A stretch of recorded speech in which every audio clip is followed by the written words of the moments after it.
출애굽기는 이제 성경을 보면 이제 한 페이지, 성경에서 한 페이지 차이지만은 시간적으로 보면요 400년의 시차가 있습니다. 400년의 시차. 그런데 이 400년의 시차가 있는데 이 400년의 시차에도 불구하고 창세기하고 출애굽기는 단절된 역사가 아니고 연속된 역사입니다. 왜 연속된 역사일까? 출애굽기는 창세기에서 하나님께서 아브라함에게 약속했던 것을 그대로 성취하는 과정이에요. 그렇죠? 그러면 하나님께서 아브라함에게 어떤 약속을 했어요? 창세기 15장 13절부터 16절까지를 보면 하나님이 말씀하십니다. 내 후손이 이방이 계기 되어 그들을 섬기고 괴롭힘을 당하다가 내 4대 400년 만에 이 땅으로 돌아오게 하리라. 이 땅은 어떤 땅이요? 가나안 땅입니다. 가나안 땅이죠? 그것을 위해서 하나님은 야곱을 이스라엘로 바꿔주시고 야곱의 70은 가족을 애굽으로 내려보냈어요. 내려보냈죠? 자, 야곱이 애굽으로 내려간 지 400년이 세월이 지난 후에 하나님은 이 약속을 성취하기 위해서 이스라엘 백성을 모세를 통해서 다시 돌아오게 하는 과정이 출애굽기의 과정입니다. 그죠? 그러니까 실제로 출애굽기는 400년의 시차가 있지만은 이건 단절된 역사가 아니고 연속된 역사인 것을 우리가 보게 됩니다. 그러면 이스라엘 백성이요 애굽의 노예로부터 해방돼서 약속의 땅 가나안 땅으로 들어가게 되는 이 출애굽기의 과정은 어떤 것을 예표하냐면 사단의 노예된 인간이 사단의 노예로부터 해방돼서 약속의 땅 곧 하나님 앞에 다시 돌아가게 되는 영적 출애굽을 예표하는 겁니다. 그래서 이 출애굽기를 잘 살펴보면 우리의 구원의 서정이 어떻게 되는가를 깨닫게 되는 겁니다. 그래서 우리가 이제 성경 전체의 큰 병영의 틀을 우리가 한번 봐야 해요. 그 성경 전체의 큰 병영의 틀은 어떤 틀일까? 창세기와 출애굽기, 구약과 신약의 큰 틀입니다. 창세기하고 출애굽기의 틀을 보면 구약과 신약의 틀과 똑같은 사실을 우리가 보게 돼요. 자, 어떤 것일까? 창세기 50장 26절을 한번 읽어봅니다. 창세기 50장 26절. 요셉이 110세의 죽음에 그들이 그의 몸에 향재료를 넣고 애굽에서 입간하였더라.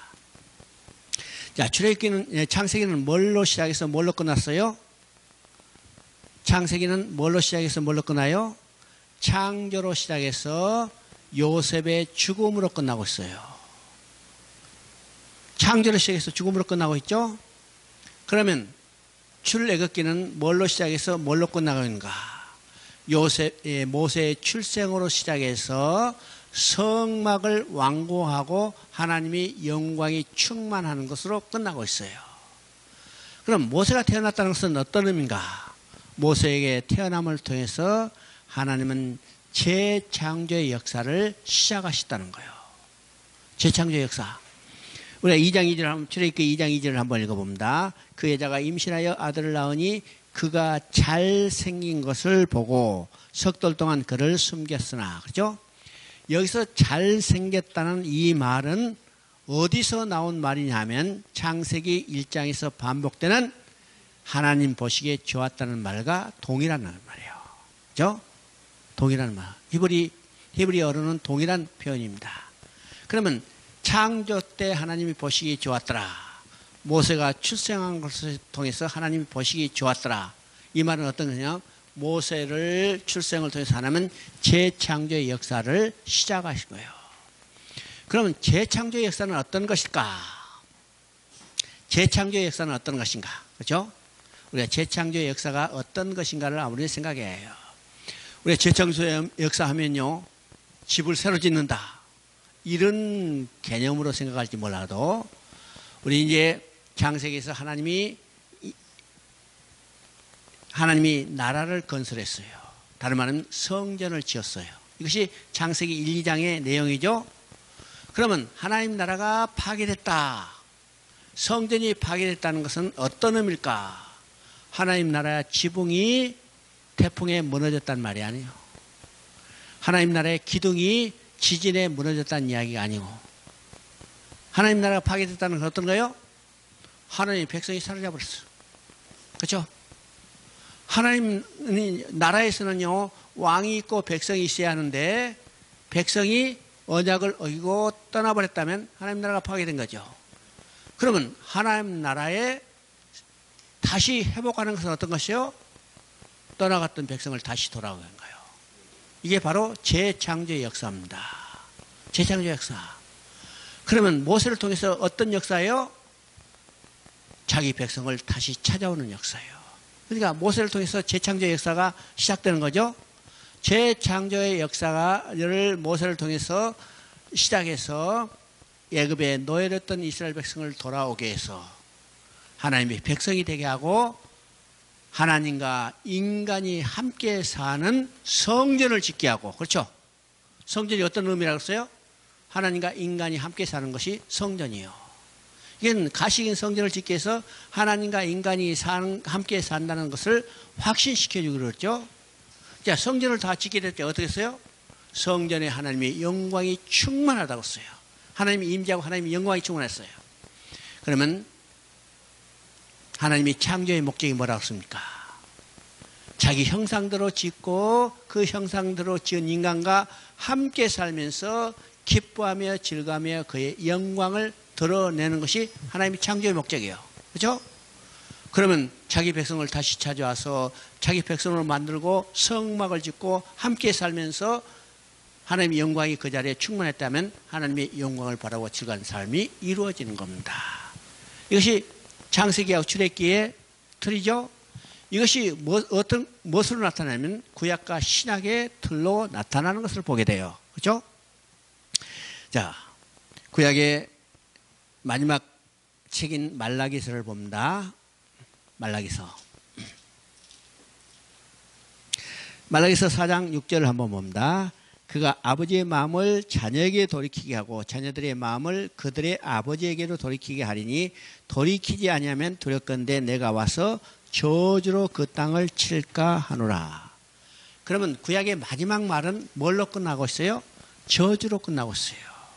저주는 멸망을 이야기합니다. 저주는 곧 죽음을 이야기해요. 그렇죠?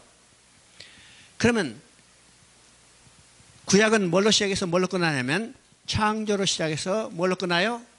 저주, 멸망으로 끝나고 있어요. 죽음으로 끝나고 있어요. 그렇죠? 그러면 신약은 뭘로 시작해요?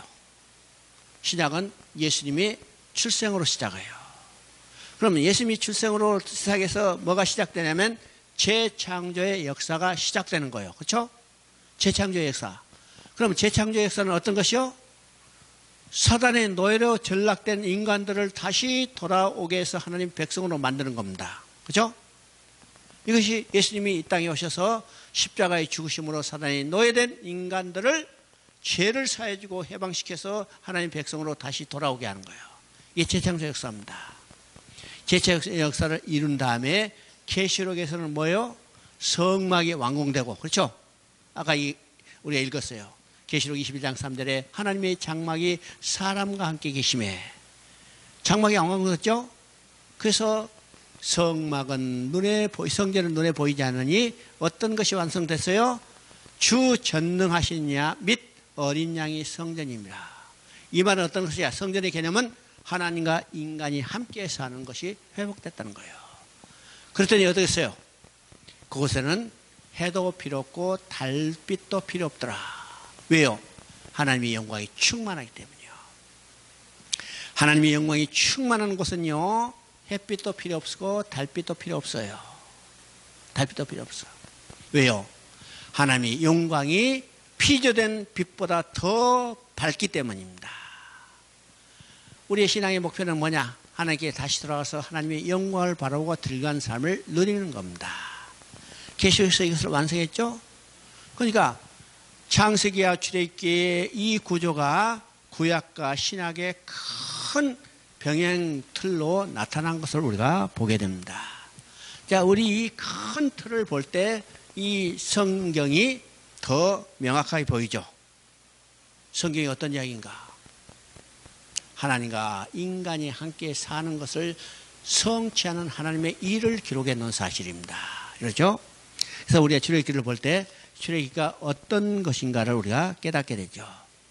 사단이 애굽에 노예된 인간들을 다시 돌아가서 하나님과 함께 사는 것을 완성하는 이 과정이 출애굽기의 과정인 것을 보게 됩니다. 출애굽기 1장 5절을 한번 읽어보시면 야곱의 허리에서 나온 사람이 모두 70이요 요셉은 애굽에서 있었더라. 이 내용은 창세기 46장에 그대로 기록되어 있어요. 그러니까 이 말은 어떤 의미냐면 창세기와 출애굽기는 단절된 책이 아니라 연속된 책인 것을 증거해 주고 있습니다. 7절을 읽어보면 이스라엘 자손은 생육하고 불어나 번성하고 매우 강하여 온 땅에 가득하게 되었더라 그랬죠.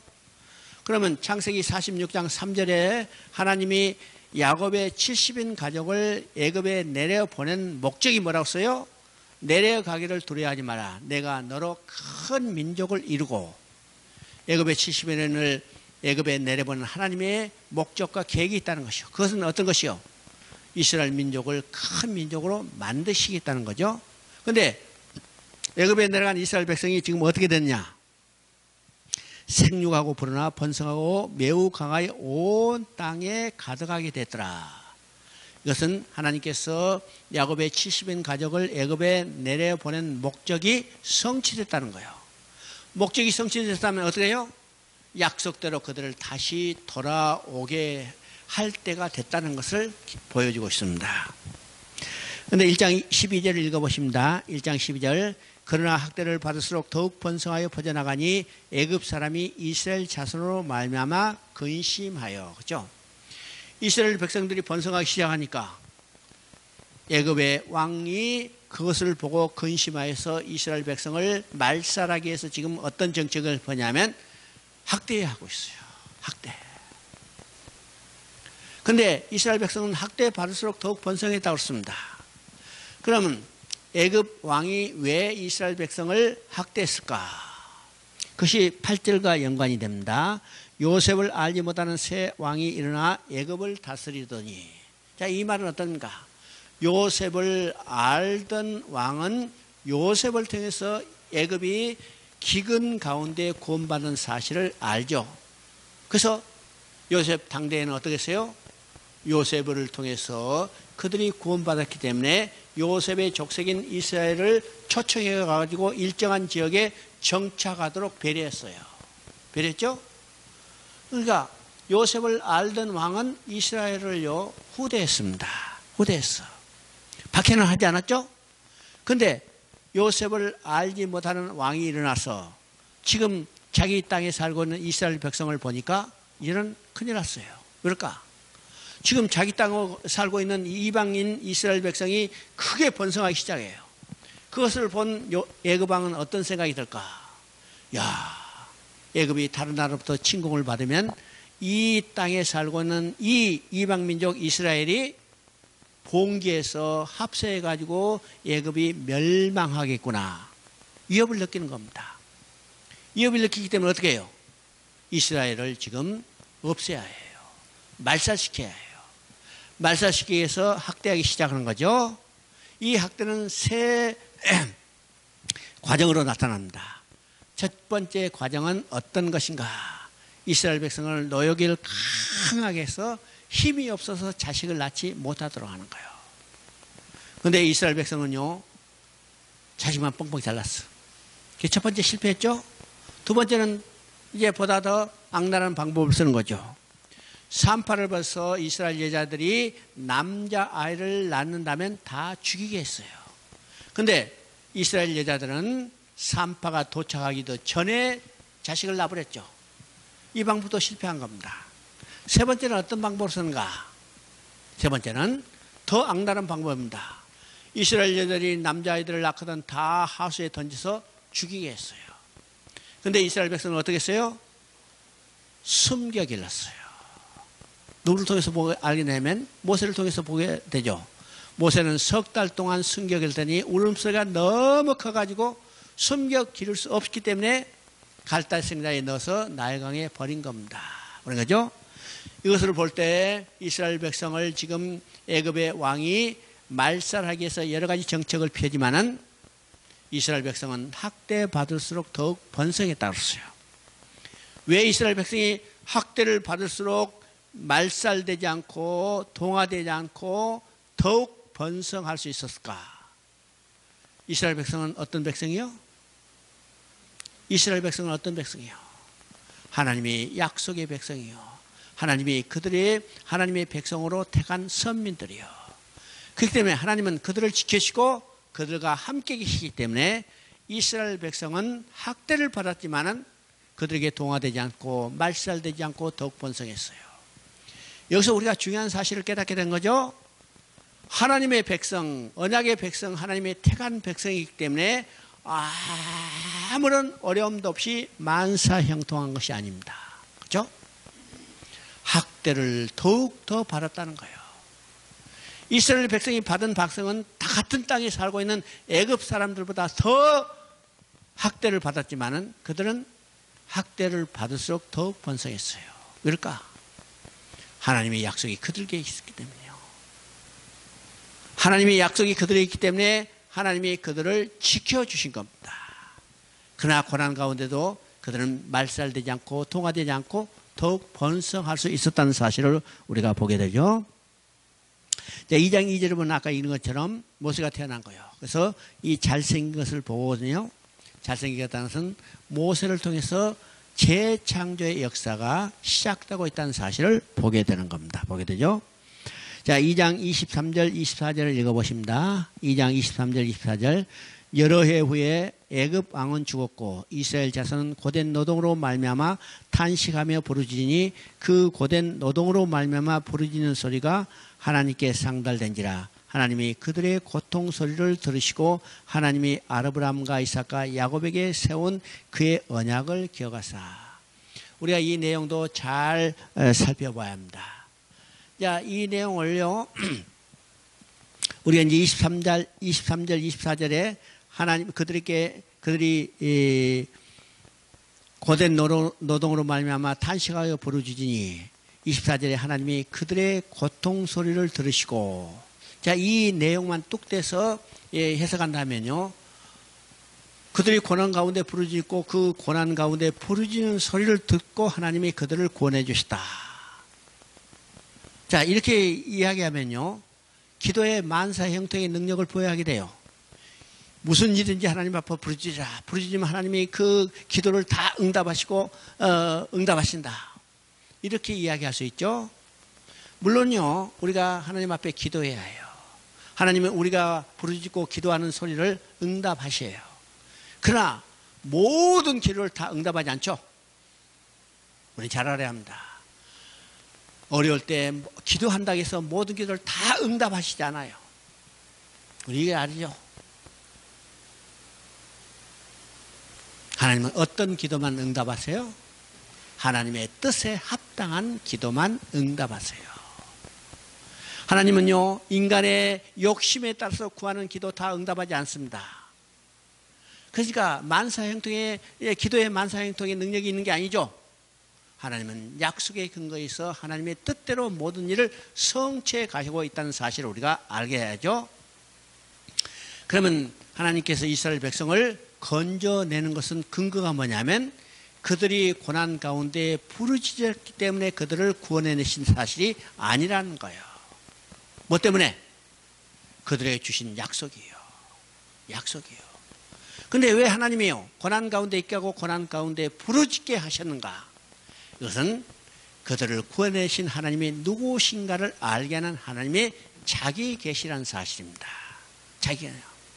만약 이스라엘 백성이 아무 고난 없이 편안히 있다가 그냥 약속대로 나왔다면 그들은 어떻게 생각할까요? 자기 능력, 자기 힘으로 나왔겠다. 그들을 구원해주신 하나님에 대해서는 아무런 감각이 없어요. 그러나 고난 가운데 부르짖은 가운데 하나님이 그 약속대로 그들을 구원했다면 그들을 구원해주신 하나님이 누구신가를 아는 거예요. 아는 거죠? 여러분요, 우리가 이 세상 살면서 때로는 여러 가지 환난을 당해요. 왜 환난을 당해요? 그 환난을 통해서 누구를 만나게 했어요? 하나님을 만나게 했어요. 하나님을. 그래서 고난이 중요한 게 아니라 고난 가운데 더 중요한 것은 하나님을 만나는 것이 더 중요한 일이라는 거예요. 그래서 다윗은 뭐라고 써요? 고난이 내게 유익이라. 내가 고난 가운데 하나님을 만났으니. 그렇죠? 더 중요한 것은 하나님을 만난다는 사실 자체예요. 3장을 봅니다. 3장 6절을 봅니다. 또 이르시되 나는 내 조상의 하나님이라. 아브라함의 하나님, 이삭의 하나님, 야곱의 하나님이라. 모세가 하나님 배웠기를 두려워하여 얼굴을 가리매. 지금 모세가 이제 하나님이 쓰시게 해서 모세를 부르셔요. 그때 모세가 말합니다. 나를 보내신 하나님은 누구라 하실까? 그때 하나님이 자기에 대해서 이야기합니다. 나는 아브라함과 이삭과 야곱의 하나님이라. 그러면 여기서 지금 어디에 연결되는 거예요? 창세기 28장에서 하나님이 아브라함에게 약속을 주실 때 나는 내 조부 아브라함의 하나님이요 이삭의 하나님이라고 했어요. 그리고 약속을 야곱에게 계승했기 때문에 이제 하나님은 어떤 하나님이요? 아브라함과 이삭과 야곱의 하나님이에요. 그래서 지금 모세가 하나님을 누구라 하실까 볼 때 하나님 자신이 지금 자신에 대해서 지금 이야기합니다. 나는 아브라함과 이삭과 야곱의 하나님이다. 그렇죠? 이 말은 구체적으로 어떤 내용이냐? 아브라함에게 약속하시고 이삭에게 약속하시고 야곱에게 약속하시고 이 약속한 것을 반드시 지키시는 신실하신 하나님이라는 의미입니다. 그러면 그 하나님은 오늘 누구의 하나님이요? 나의 하나님이요. 그러면 이 내용은 어떤 내용인가? 아브라함에게 약속하시고 이삭에게 약속하시고 야곱에게 약속하시고 나에게 약속하시고 그 약속을 반드시 지키시는 신실하신 하나님이에요. 우리가 믿는 하나님은 어떤 하나님인가? 약속한 것을 반드시 지키시는 신실하신 하나님입니다. 신실하신 하나님. 7절을 읽어보면 여호와께서 이르시되 내가 애굽에 있는 내 백성의 고통을 분명히 보고 그들의 감독자로 말미암아 부르짖음을 듣고 근심을 알고. 여기서 세 가지 중요한 동사가 나오죠. 그 동사는 보고 듣고 알고입니다. 자기 백성이 지금 애굽에 내려가서 노예로 고된 삶을 살고 있어요. 그것을 하나님이 보고 계신 거예요. 그들의 고된 삶 가운데 부르짖는 신음소리도 누가 듣고 계시냐면 하나님이 듣고 계시는 거예요. 그리고 그들의 마음과 생각까지도 누가 알고 계시냐면 하나님이 알고 계세요. 오늘 하나님이 이 땅에서요 많은 어려움과 환난 가운데 있어요. 하나님은 멀리 하늘에서 그것을 보지 못하고 계시는 것이 아니라 하나님은 어디에 계세요? 우리와 함께 계세요.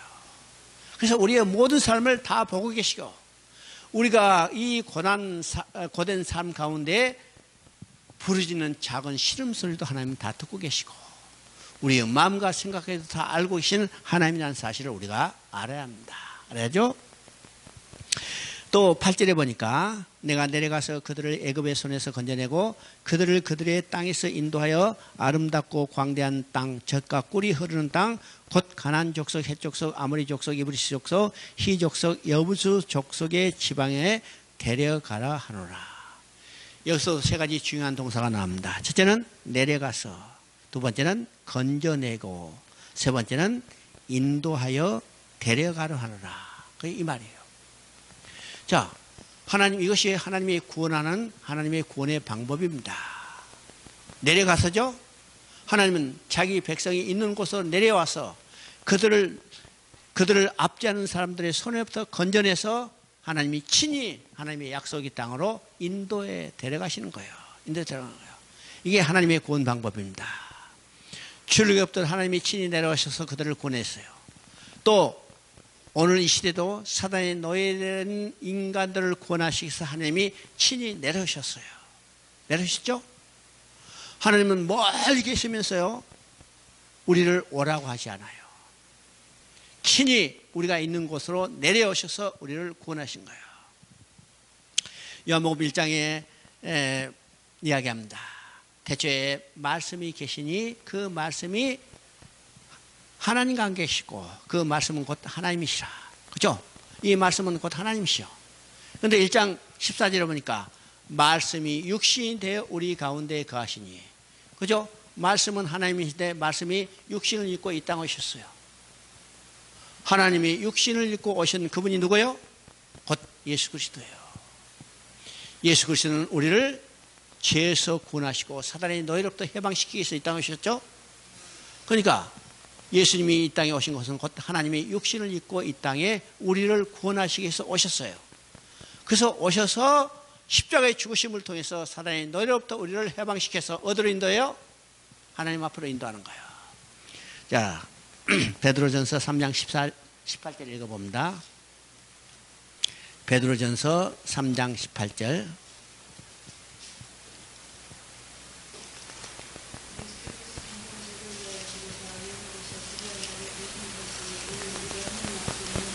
아, 됐죠. 그 분명히 나오죠. 우리를 하나님 앞으로 인도하려 함이라. 여기서 지금 출애굽기에서 그 백성을 인도해요. 인도한다요. 예수님도 이 땅에서 오셔서 우리를 사단의 노예로부터 해방시켜서 어디로? 하나님 앞으로 인도하려는 거예요. 여러분, 인간의 가장 중요한 일은 어떤 일이라고 써요? 하나님 앞으로 다시 돌아가는 거예요. 근데 누가 우리를 데려가요? 예수님이요. 예수님은 누구세요? 육신을 입고 오신 하나님 자신이요. 하나님 자신이 우리를 사단의 노예로부터 해방시켜서 우리를 친히 인도해 가는 겁니다. 이것이 우리의 구원에 얼마나 확실하고 안전한 것을 보여주죠. 하나님이 친히 우리를 인도하는데 누가 대적할 수 있어요? 아무도 대적할 수 없어요. 그는 가장 안전하고 확실한 길인 것을 우리에게 보여주고 있습니다. 보여주죠? 자, 다시 출애굽기로 돌아가서 3장 10절을 읽어봅니다. 3장 10절. 이제 내가 너를 바로에게 보내어 너에게 내 백성 이스라엘 자손을 애굽에서 인도하여 내게 하리라.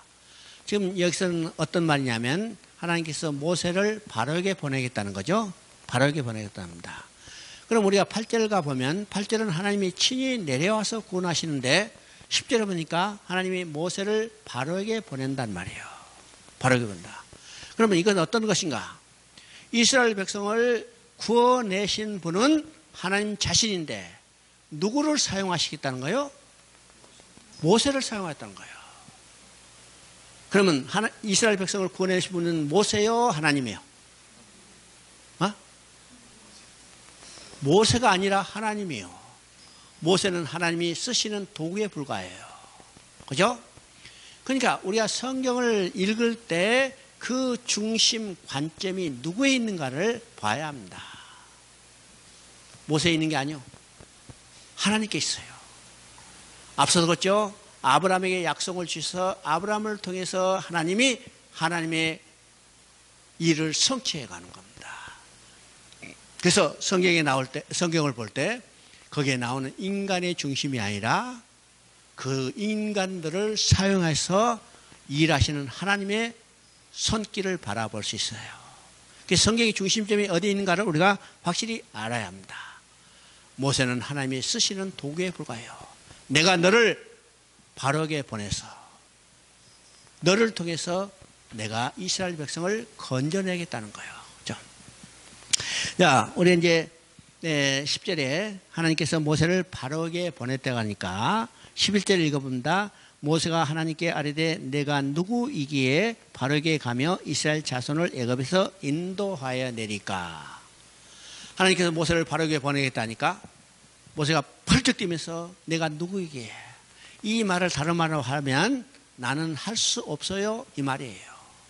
나는 못해요 이 말이에요. 이건요 바로가 이제 모세가 자기 자신에서 가장 정직히 고백하는 말입니다. 나는 할 수 없어요. 내가 누구에게 바로 앞에 가서 이스라엘 백성을 건져낼 수 있겠습니까? 할 수 없습니다. 이 말이죠. 왜 이 말이 모세에게 가장 정직한 고백인가? 40년 전에 모세는 어떤 신분의 사람이었어요?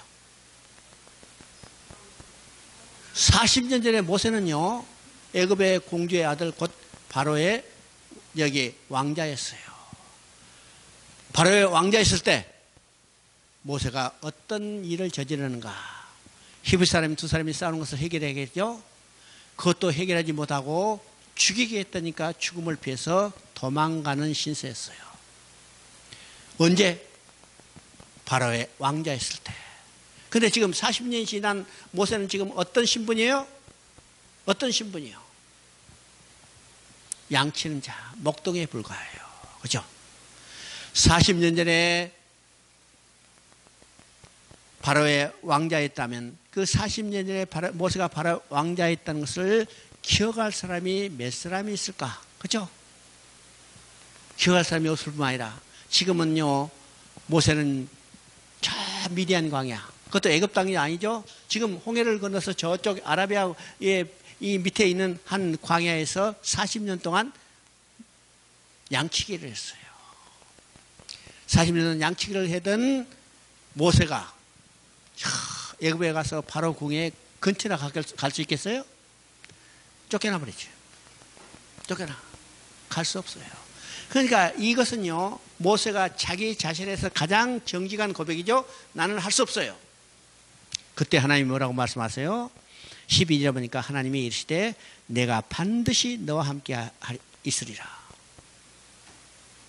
하나님 모세와 함께 계시면서 모세를 위해서 일을 행해 주시겠다는 거예요. 모세는 하나님이 쓰시는 도구에 불과하고 친히 이스라엘 백성을 구원해 준 것은 모세와 함께 계셨던 하나님 자신이라는 사실을 우리가 깨달아야죠. 이것은요, 오늘 우리 이 시대도 똑같이 우리에게 명령하신 겁니다. 하나님은 우리를 불러서 어떤 일을 하고 계세요? 죄와 허물로 죽었던 영혼들을 살리기 위해서 우리를 부르셨어요. 그러면 죄와 허물로 죽었던 영혼들을 우리가 살릴 수 있어요? 여러분이 살릴 수 있어요? 아무도 없어요. 여러분 보세요. 세상에 아무리 유명한 의사라도 죽어가는 사람, 병들었던 사람들은 고칠 수 있을 망정 죽은 사람은 살릴 수 없죠. 여러분 죽은 사람 살렸다는 의사 들어봤어요? 아무도 없어요. 심지어 육신이 죽은 사람도 살릴 수 없는지언정 죄와 허물로 죽었던 영혼들을 누가 살릴 수 있을까? 근데 죄와 허물로 죽었던 영혼들을 살리기 위해서 하나님은 우리를 부르셔서 우리를 들어서 쓰신다는 사실이에요. 그러면 죄와 허물로 죽었던 영혼을 살리는 것은 내가 아니고 누구예요? 나를 들어서 사용하시는 하나님 자신에 있어요. 여러분, 나와 함께 누가 계세요? 성령이 함께 계시고 성령이 역사하신다는 사실을 알아야죠.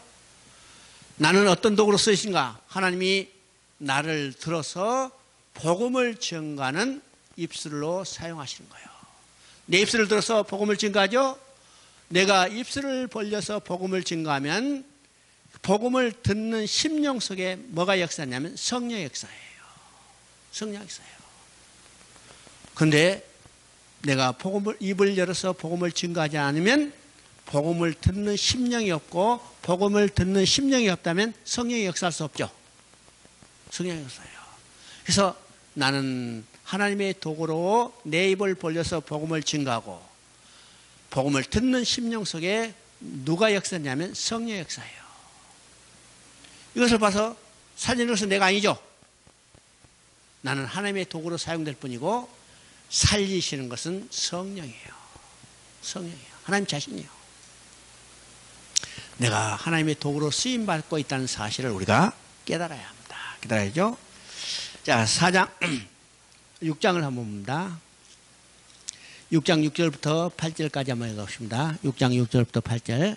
그러므로 이스라엘 자손에게 말하기를 나는 여호와라. 내가 애굽 사람의 무거운 짐 밑에서 너희를 빼내며 그들의 노역에서 너희를 건지며 편팔가 여러 심판들로서 너희를 속량하여 너희를 내 백성으로 삼고 나는 너희의 하나님이 되리니 나는 애굽 사람의 무거운 짐 밑에서 너희를 빼낸 너희의 하나님 여호와인 줄 너희가 알지라. 내가 아브라함과 이삭과 야곱에게 주기로 맹세한 땅으로 너희를 인도하고 그 땅을 너희에게 주어 기업을 삼게 하리라. 나는 여호와라 하셨다 하라. 자, 이 6절은요. 출애굽의 방법과 목적과 근거가 무엇인가를 확실하게 이야기하고 있습니다. 그러면 이스라엘 백성이 애굽에서 나오는 이 육적 출애굽은 사단에 노예된 인간들이 해방되는 영적 출애굽을 예표하기 때문에 여기서 방법과 목적과 근거는 똑같이 적용되는 거예요. 그럼 6절에는요, 첫 번째 방법이 나오죠. 그 방법이 어떤 것인가? 6절 후반부에 보면 여러 심판들로서 너희를 속량하여, 그렇죠? 속량하며.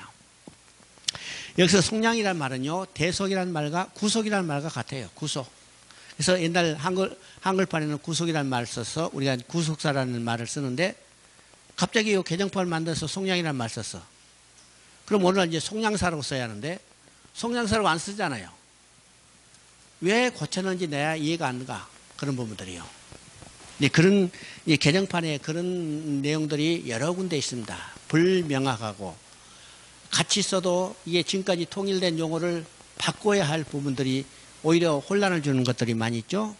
이 속량이라는 것은 바로 이제 구속이라는 말인데 구속은 어떤 것인가? 본래 상업적인 용어예요. 이 상업적인 용어는 노예를 돈을 갚아주고 사서 해방시켜 자유케 해주는 것이 구속이라는 말입니다. 구속이란 말이에요. 그러면 이스라엘 백성이 지금 애굽의 노예로 살 때 그들을 어떻게 해서 구속했어요? 이 다음에 나오면요, 어린 양의 피를 통해서 그들을 구속해서 한 생명도 지장이 없도록 다 건져내서 하나님의 백성으로 만들어진 거죠. 이것이 첫 번째 구속의 방법입니다. 두 번째 목적은 뭐냐면 7절에 나옵니다. 7절에 너희를 내 백성으로 삼고 나는 너희 하나님이 되리라. 하나님의 백성으로 만드는 것이 출애굽의 목적이에요. 그럼 이스라엘 백성은 본래 야곱의 자손들로 애굽에 내려갔어요. 그들이 바로의 노예로 전락됐죠. 바로의 노예로 전락된 그들을 구속해내서 하나님의 백성으로 만드신 데 있습니다. 이게 출애굽의 목적이요. 바로 새 창조를 이루시겠다는 거예요. 그러면 인간들은 어떤 존재였어요? 본래 하나님이 하나님의 백성으로 창조했죠. 그런데 사단의 유혹에 넘어가서 사단의 노예로 전락됐어요. 사단의 노예로 전락된 그들을 구속해내서 하나님의 백성으로 만드시는 데 있습니다. 그래서 계시록 21장 3절에 분명히 이야기죠. 하나님의 창막이 사람과 함께 심해. 그래서 나는 너희 하나님 되고 너희는 내 백성이 되리라고 분명히 이야기하고 있습니다. 오늘 영적 출애굽도 하나님 백성을 만드는 데 있는가 하면 육적 출애굽도 하나님 백성을 만드는 데 있다면 영적 출애굽도 사단의 노예로부터 해방시켜서 하나님의 백성을 만드신 데 목적이 있어요. 8절에는요, 근거가 무엇인가를 이야기합니다. 근거는 하나님의 약속의 근거에 있어요. 근거죠? 8절을 보니까 내가 아브라함과 이삭과 야곱에게 주기로 맹세한 땅으로 너희를 인도하리라. 근거는 뭐냐면 하나님이 아브라함과 이삭과 야곱에게 주기로 맹세한 근거에 있어요. 근거에서 그들을 인도하는 겁니다. 오늘 우리를 사단의 노예로부터 해방시키는 것도 하나님이 약속의 근거죠. 그 약속은 어떤 것이요? 창세기 3장에 이미 이야기했던 여자의 후손을 보내서 가죽옷을 제입해서 너를 돌아오게 하리라. 이 약속의 근거에서 하나님은 우리를 구원해 주신 겁니다. 구원하는 거죠. 11장 1절을 한번 읽어보십니다. 11장 1절. 여호와께서 모세에게 이르시기를 내가 이제 한 가지 재앙을 바로와 애굽에 내린 후에야 그가 너희를 여기서 내보내리라. 그가 너희를 내보낼 때에는 여기서 반드시 다 쫓아내리니. 그렇죠? 여기서 이제 성경을 우리가 조금 명확히 하기 위해서 한 글자를 여기다 여러분 성경에다 써놓는 것이 명확해요. 어떻게인가? 내가 읽은 대로 한번 들어보세요. 여호와께서 모세에게 이르시기를 내가 이제 오직 한 가지 재앙을 바로와 애굽에 내린 후에야. 그렇죠? 이제 오직 한 가지 재앙을 바로와 애굽에 내린다. 이렇게 쓰면요, 여러분 성경이 명확해져요. 그러면 어떤 말인가? 지금 이스라엘 백성을 이제 건져내기 위해서 모세를 하나님이 바로에게 보내죠. 그러면 모세의 손에는 뭐가 들리냐면 하나님의 지팡이가 들려 있어요. 그러면 하나님의 지팡이 하면 우리가 어떻게 생각할까? 야, 하나님이 만들어진 지팡이 얼마나 멋있겠어요? 그죠? 황금으로 막 멋있게 만들어서, 그죠?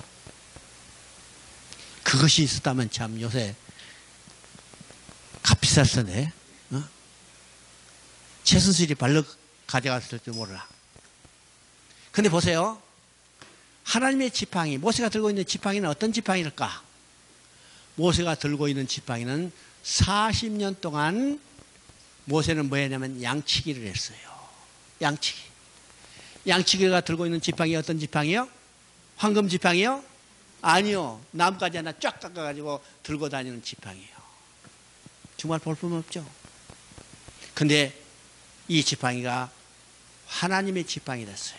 왜 하나님의 지팡이 됐어요? 그 지팡이에 하나님이 권능을 보여했기 때문이요. 여러분이 어떤 자들이요? 여러분이 하나님 쓰시는 하나님의 지팡이요. 여러분이 하나님이 쓰시는 하나님의 지팡이죠? 그러면 우리는 어떤 존재예요? 볼품없는 하나의 연약한 가지에 불과하지만 이 연약한 가지에 하나님은 어떻게 했어요? 하나님의 권능을 보였다는 사실입니다. 그렇죠? 모세는 이 지팡이를 들고 지금 이스라엘 백성을 건져내기 위해서 바로 앞에 갔어요. 그래서 이스라엘 백성을 건져내기 위해서 이 지팡이를 가지고 첫 번째 이적을 베풀죠. 그 이적은 뭐냐면 애굽의 모든 하수를 피로 변하게 하는 거예요. 그럼 바로가 놀라서 야 빨리 데려가 이렇게 할 것 같은데 보내지 않았어요. 보내지 않았죠? 그래서 두 번째, 세 번째, 네 번째, 아홉 번째까지 재앙을 내려도 바로가 이스라엘 백성을 보내지 않았어요. 그러면 이거 어떤 의미일까? 하나님이 능력이 부족해서 바로를 한 가지 재앙으로 제압할 수 없었어요? 그래서 두 번째, 세 번째, 아홉 가지 재앙을 내렸는데도 바로가 보내지 않아요? 그렇지 않죠? 하나님은 한 가지 재앙으로도 얼마든지 바로를 제압하실 수 있어요. 우리가 노아 때 한 번의 홍수로 인류를 멸망시켰어. 소돔과 고모라 때도 한 번의 유황불로 멸망시켰어요. 그러신 하나님께서 한 가지 재앙으로 바로를 제압할 수 없었을까? 그래서 아홉 가지 재앙을 내렸지만 그래도 바로가 버리지 않았을까? 아니라는 거예요.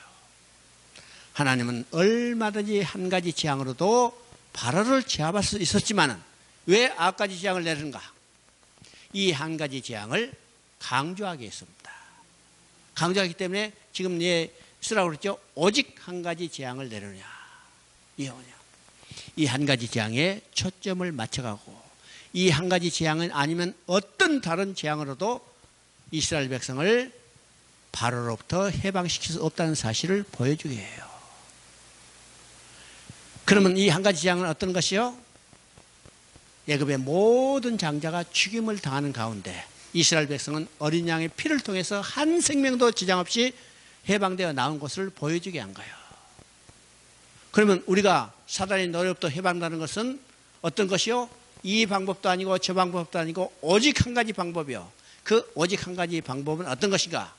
예수 그리스도의 십자가예요. 예수 그리스도의 십자가를 통하지 않고는 어떤 사람도 사단의 노예로부터 해방될 수 없고 구원받을 수 없다는 사실을 보여주는 거죠. 보여주는 겁니다. 그래서 11장 후반부는 바로 이 한 가지 재앙을 이야기합니다. 그 한 가지 재앙은 애굽의 모든 장자가 죽임을 당하는 재앙입니다. 그 죽임을 당하는 가운데 이스라엘 백성은 유월절 어린 양의 피를 통해서 한 생명도 지장 없이 구원에 나오는 것을 이야기하는데 그것이 뭐냐면 우리가 이야기하는 유월절입니다. 유월절. 그래서 12장은 유월절 절기를 지키라고 명령하는 내용입니다. 그래서 12장 13절을 한번 읽어봅니다. 12장 13절 내가 애굽 땅을 칠 때 그 피가 너희가 사는 집에 있어서 너희를 위하여 표적이 될지라 내가 피를 볼 때 너희를 넘어가리니 재앙이 너에게 내려 멸하지 아니하리라.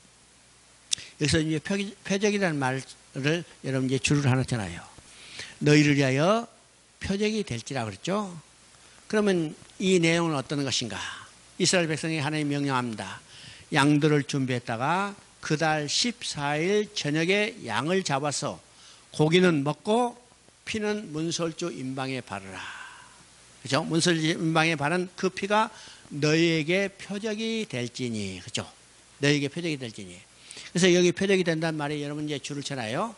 표적이 될지니. 그러면 여기서 표적이 된다는 말은 두 가지 의미가 있습니다. 두 가지 의미. 첫째 의미는 어떤 것일까? 피 발라진 집과 피 발라지지 않는 집을 구별하는 겁니다. 구별하는 거죠. 그러면 피 발라진 집은 누가 사는 집이요? 이스라엘 백성이 사는 집이고, 피 발라지지 않는 집은 애굽 백성이 사는 집이요. 바로 피 발라진 집과 피 발라지지 않는 집을 구별하는데, 그러면 오늘날로 이야기하면 피 발라진 집은 누가 사는 집이냐면 믿는 사람이 사는 집이고, 피 발라지지 않는 집은 믿지 않는 사람이 사는 집이에요. 그러면 여러분요, 피 발랐어요? 집에다 문서주 인방에 피 발랐어요? 안 발랐죠? 그럼 오늘날 피는 안 발랐어요? 오늘날 피는 어디에 발라졌어요? 우리 마음에 뿌림받았으지. 그러니까 구약시대나 신약시대나 피는 똑같이 발라졌죠. 근데 구약은 눈에 보이는 가시적인 문설주 인방에 바른 거고, 신약시대는 오늘 우리 마음에 뿌림받은 거예요. 하나님 뭘 통해서 봐요? 이 피를 통해서 봐요. 우리 마음에 뿌려진 그 피를 통해서 봐요. 피를 통해서 보죠. 이것이 첫 번째 표적의 의미입니다. 두 번째 표적의 의미는 그 밤에 애굽에 있는 모든 장자를 다 치는 거죠. 장자를 친다는 것은 어떤 의미요? 장자로 대표되는 모든 사람이 다 죽음을 의미합니다. 장자로 대표되는 모든 사람이 다 죽음을 당해요. 그러면 이 재앙이 얼마나 심한가, 그죠? 얼마나인가.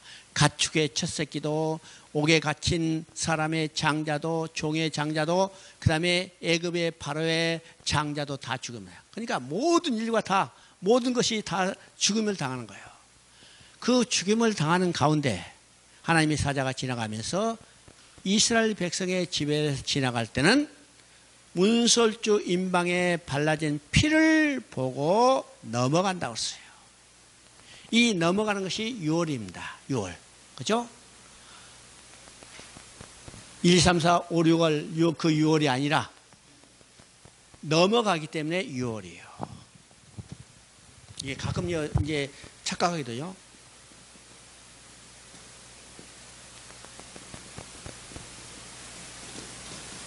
이 6월절입니다. 6월절.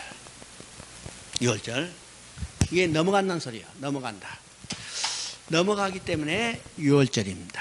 6월절이요. 그러면 그 피를 보고 그 표가 표적이 돼서 넘어갔어요. 그렇죠? 넘어갔어. 왜 모든 애굽의 장자가 죽임을 당하는데 그 표를 보고 넘어갔을까? 넘어갔을까? 이것이 이제 두 번째 표적의 의미죠. 그러면 이제 질문합니다. 이거 중요한 것을 우리가 기억해야 해요. 이스라엘 사람들의 집에는 죽음이 있었어요? 없었어요? 이스라엘 백성 가운데는 죽음이 있었어요? 없었어요? 이게 구분해야 합니다. 이스라엘 사람들의 집에는 죽음이 있었어요? 없었어요? 이스라엘 백성 가운데는 죽음이 있었어요? 없었어요? 그렇죠? 아리까리하죠? 이스라엘 집에는 죽음이 있었어요. 이스라엘 백성 가운데는 죽음이 없었어요. 그렇죠? 이건 어떤 의미인가? 이스라엘 장자 대신 누가 죽었어요? 어린 양이 죽었기 때문에 이스라엘 집도 동일하게 죽음은 있었죠. 근데 이스라엘 백성에게는 죽음이 없었어요. 이스라엘 장자 대신 누가 죽었어요? 이스라엘 장자 대신 어린 양이 죽었어요. 여기서 또 중요한 대속결례가 나오죠. 이스라엘 장자 대신 어린 양이 죽었어요. 내 대신 누가 죽었어요?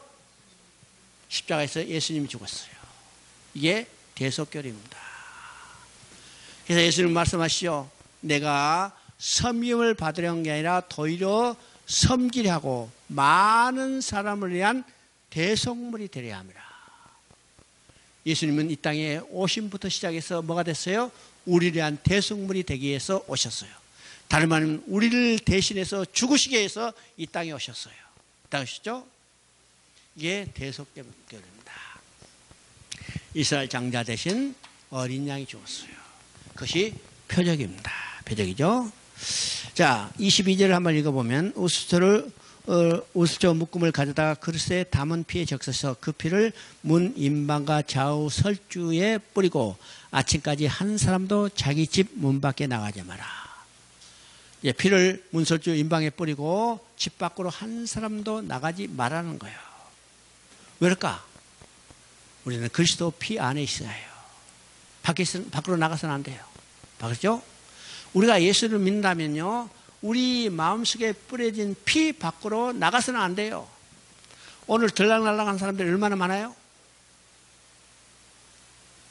오늘은 그리스도 안에 우리가 온전히 살아야 하는 거예요. 그렇죠? 그리스도 안에 산다는 것은 어떤가? 그리스도 말씀 안에 사는 거예요. 그렇죠? 우리의 신앙생활이 어떤 삶을 살 것인가에 대해서 이야기를 하고 있습니다. 자, 이것이 어디서 나타났냐면 여호수아 2장에 나타나죠. 여호수아 2장에 여리고성에 정탐꾼이 들어갔어요. 그걸 누가 숨겨줬어요? 기생 라합이 숨겨줬어요. 그리고 정탐꾼이 돌아갈 때 기생 라합이 그들에게 부탁합니다. 내가 너희를 숨겨줬으니 너희 군대가 이 땅에 들어올 때 우리 가족을 살려주라. 그랬더니 정탐꾼들이 어떻게 했어요? 알았다, 우리가 약속하마. 약속한 때 너희 집에는 창문에 붉은 줄을 매고 너희 가족은 한 사람도 밖으로 나가지 마라. 만약 밖으로 나간다면 우리가 그 생명에 대해서 책임이 없다. 붉은 줄을 매고 집 안에 있으라는 거예요. 그럼 붉은 줄은 뭘 예표해요? 예수 그리스도의 십자가의 피를 예표하는 거예요. 우리는 그 피 안에 있어야 해요. 피 안에 있어야죠. 자, 12장 2절을 읽어봅니다. 12장 2절. 이 달을 너에게 달의 시작 곧 해의 첫 달이 되게 하고. 이 말은 아주 중요한 의미를 내포하고 있습니다. 자, 이 달은 6월절이 있는 달입니다. 6월절이 있는 달을 너희에게 달의 시작 곧 해의 첫 달이 되게 하고. 이건 어떤 의미인가? 달의 시작 해의 첫 달은 이것은 다른 말로 말하면 달력을 바꿔치우라는 거죠. 달력을 바꿔치우라는 거예요. 달력을 바꿔치운다는 것은 어떤 의미인가? 다른 말하면요, 연대가 바뀌는 거예요. 연도가 바뀐다는 것은 뭘 의미해요? 역사가 바뀌었다는 걸 의미합니다. 그렇죠? 우리가 이제 역사를 배울 때 왕조가 바뀌면 연호가 바뀌어요. 연호가 바뀌었다는 것은 뭘 의미해요? 역사가 바뀌었다는 거죠. 왕씨 왕조에서 고려에서 이성기가 나라를 세고 연호를 바꿨어. 뭘로 바뀌었어요? 왕씨 왕조에서 이씨 왕조로 역사가 바뀐 걸 이야기하죠. 역사가 바뀌었어요. 무엇을 기점으로 해서? 6월절을 기점으로 해서. 6월절을 기점으로 해서 역사가 바뀌었어요. 우리는 이 사실은 아주 중요한 사실이죠. 오늘 우리의 모든 연대는 무엇이 기준인가? 바로 6월절이 기준이라는 사실을 알아야 합니다. 6월절의 기준. 우리가 2017년이죠. 2017년 하면요. 자, 지금 이게 2017년이요. 2017년을 주후 2017년, 그죠? AD, 아노 도미나. 주후. 그러면 주후라는 것은요, 주님이 오신 이후에 2017년이라고 그랬죠? 그리고 그 전을 뭐라 하면 주전이라고 그래요. 주전. 주전이라는 것은 예수님이 오시기 전을 이야기해요. 세계 모든 사람이 오늘 이 연호를 쓰고 있다는 사실이에요. 그럼 뭘 의미해요? 예수님이 역사의 주인인 것을 세계 모든 사람이 인정하는 겁니다. 인정하죠? 그러면 예수님이 오심을 기점으로 해서 주전과 주후로 나뉘는데 예수님은 무엇으로 오셨어요? 예수님은 무엇으로 오셨어요? 6월절 어린 양으로 이 땅에 죽으시기 위해서 오셨어요. 이해가 돼요? 그러니까 역사의 기점은 뭐냐? 출애굽 때도 지금 해새 첫 달이 되게 하라 했지만 오늘 이 시대도 예수님의 오심, 곧 6월절 양으로 오신 예수님이 오심을 기점으로 해서 역사의 연대가 세워지기 때문에 이 6월절은요, 역사의 가장 중요한 포인트라는 사실을 우리가 깨닫게 되는 겁니다. 우리 인생도 마찬가지입니다. 예수 믿음과 예수 믿기 전과 예수 믿은 후의 인생이 완전히 달라졌어요. 그렇죠? 예수 믿기 전에는 어떤 사람이요? 옛사람이요. 죽은 사람이요. 예수 믿은 후에는 어떤 사람이요? 새 사람이요. 새 생명을 가진 사람이요. 그러면 예수님은 어떤 예수님을 믿어요? 십자가에 죽으신, 피 흘려 죽으신 예수님을 믿는기 때문에 우리의 인생의 기점은 어디예요? 바로 유월절에 있다는 사실이에요. 유월절에 있다는 사실이죠.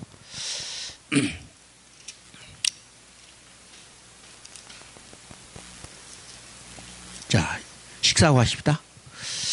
하나님 아버지 참으로 감사합니다. 짧은 시간에 참으로 주의 귀한 말씀을 듣게 하시고 우리 심령석을 다시 주의 은혜로 깨닫게 하신 은혜 감사드립니다. 하나님 아버지 참으로 연약하고 부족한 저희들 주님께서 날마다 붙들어 주셨고 주의 말씀 안에서 주만 믿고 의지하며 살아갈 수 있도록 인도하셨습니다. 하나님 아버지 어찌하든지 우리가 생명의 말씀이 우리 심령속에 풍성히 흐르도록 역사해 주셨고 그 말씀을 붙들고 그 말씀으로 인하여 살아가는 믿음의 신실한 삶이 되도록 인도하여 주시옵소서. 오전 시간 지켜주신 것 감사드렸고 후에도 또 동일한 은혜로서 우리를 온전히 주의 말씀에 젖어들도록 인도하여 주시옵소서. 이 모든 말씀 우리 주 예수 그리스도 이름으로 기도드리옵나이다. 아멘. 수고했습니다.